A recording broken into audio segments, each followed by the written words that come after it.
With housing affordability at the lowest it's been in more than a decade, you have real estate agents that are hungry for closing a deal so they can get paid. And they're saying, hey, get off the sidelines, buy before the interest rates get any more higher. With the median sales price down 8.5% in Ada County, should you continue to wait and rent a house or get in and buy? We're gonna break it down. We're gonna use real life examples here in Boise, Idaho. You can take this and use it anywhere in the United States. If you really like this content and you've been following us, but you haven't subscribed, take a moment now, hit the subscribe button, and let's get into it. Would waiting pay off? July of 2022, the median sales price was $590,000 for new homes and existing homes. In 2023, the median sales price for Ada County or the greater Boise area was $540,000, $50,000 decrease in the median sales price here. The question arises, if I were to buy last year in 2022, am I gonna be ahead today, even with those prices declining? Because remember, when you buy a house, you're paying money towards principal, but not all that money goes towards principal. If you were to buy back in July,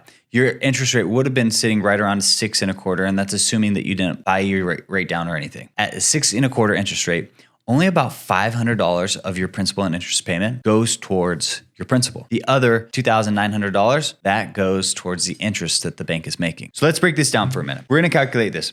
So in your monthly payment, if you were to buy a $590,000 home in the greater Boise area at a 6.25 interest rate, your loan, and you put 5% down, your loan amount's gonna be $560,000. Your principal and interest payment is gonna be $3,451. So that's just principal and interest. If you wanna add on $100 for your mortgage insurance because you didn't put 20% down, and add another $300 for your taxes and insurance. So that puts you at a roughly around $3,851 for your monthly payment if you were to buy that house. Now this same house, because of the square footage and everything, you're probably gonna be renting this house right around $2,000, $2,100. Right out of the gate, you're saving $1,700.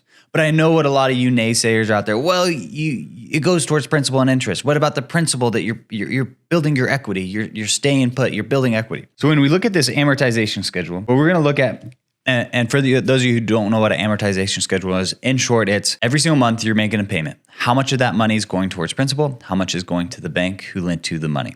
So that's what we're going to look at here. Your loan amount's going to be $560,500 at an interest rate of 6.25% for a 30-year mortgage. We're going to calculate that. And what you see here is your principal reduction. So the amount of payment out of that $3,400, not including your mortgage insurance or taxes and homeowner's insurance, only $530 is going towards your principal. Out of your first year, only $6,600 of your $3,400 a month payments, which amounts to roughly over $36,000, only $6,000 of it went towards your principal buy down. The median sales price dropped $50,000. Simple glance, it looks like buying a house would have been a wrong move and it would have paid off to wait. If you rented that house for $2,000 a month, that's talking about $24,000 a year. Even at that, you're still ahead about $25,000 with that $50,000 drop. But this specific neighborhood for this house is sold right around the $580,000.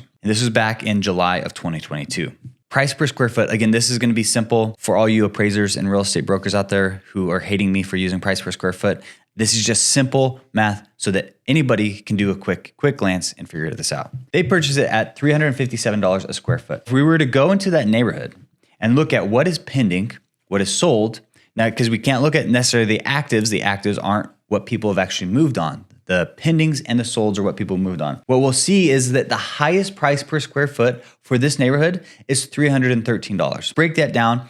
If you were to buy that house at $313 a square foot, that means you would be buying it at $507,000. So you saved $73,000 for waiting 1 year. $73,000 minus the $24,000 because you rented, right? So take that $24,000 out. So now you're still ahead $49,000, but it gets better. But before I get into that, I know what some of you are also saying, but yeah, Josh, the interest rates went up 1.5% from a year ago. Payments are gonna be less affordable. Well, let's plug that into the calculator and see if that's really true. Jumping into the mortgage calculator again, let's change this up. So you bought it at $507,000. You put your 5% down, which gives you a loan amount of $480,000. Interest rates sitting, let's do 7.75 because that's what the average is right now.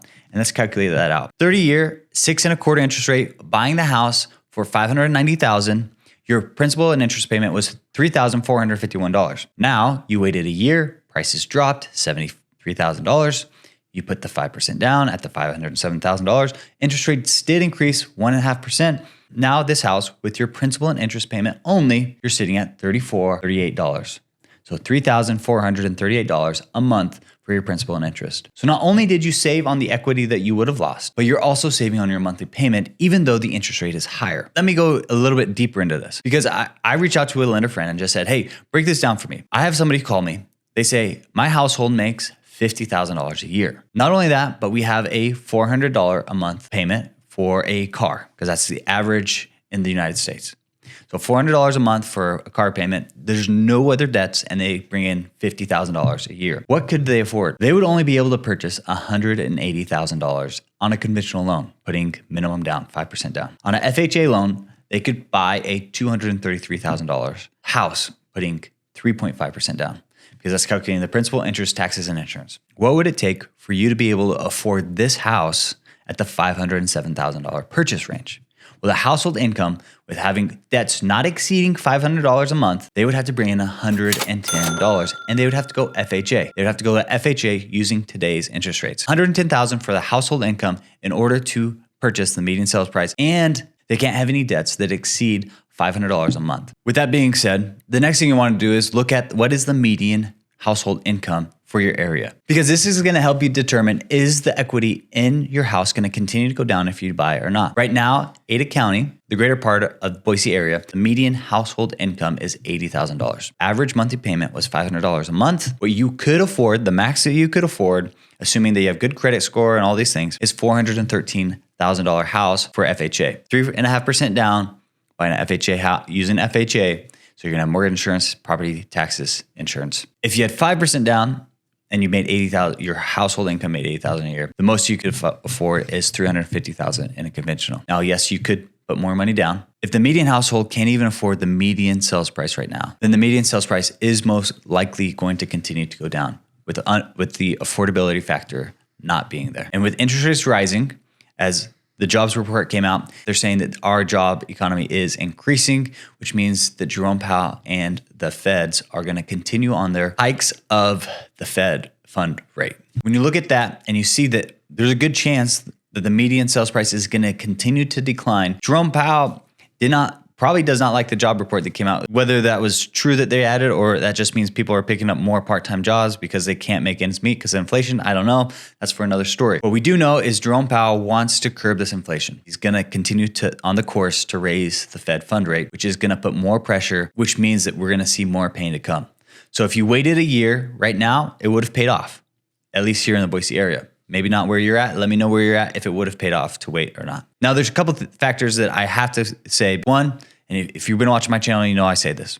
If you're going to be in the house for 10 years and you want to settle down and you have no plan to move, you have great job security, you have a good nest egg to cover the payments, and you don't care that you're going to be paying more than what you could rent it for, then yeah, right now could be a great time to get in a house and buy. If you like to move around easy, if you like to be a freelancer, if you're not sure that your job is going to be stable and you might have to move back to wherever you're working remote from, it may be harder to buy, because right now, if we just even look at the principal and interest payment versus what you could rent the house out for, you know that you're going to be negative every single month if you had to leave and you had to turn around and rent out the house. The second thing that you know is if you did have to leave in a year and that market continues to go the way it's going, you wouldn't be able to sell it without doing a short sale of some sorts. What you owe on the house is more than what you could sell it for. So these are things that you really need to consider if you're thinking about jumping into the house market. And if you're buying cash, well, none of this is really applicable to you. You'll have your own calculator. We'll go over that later.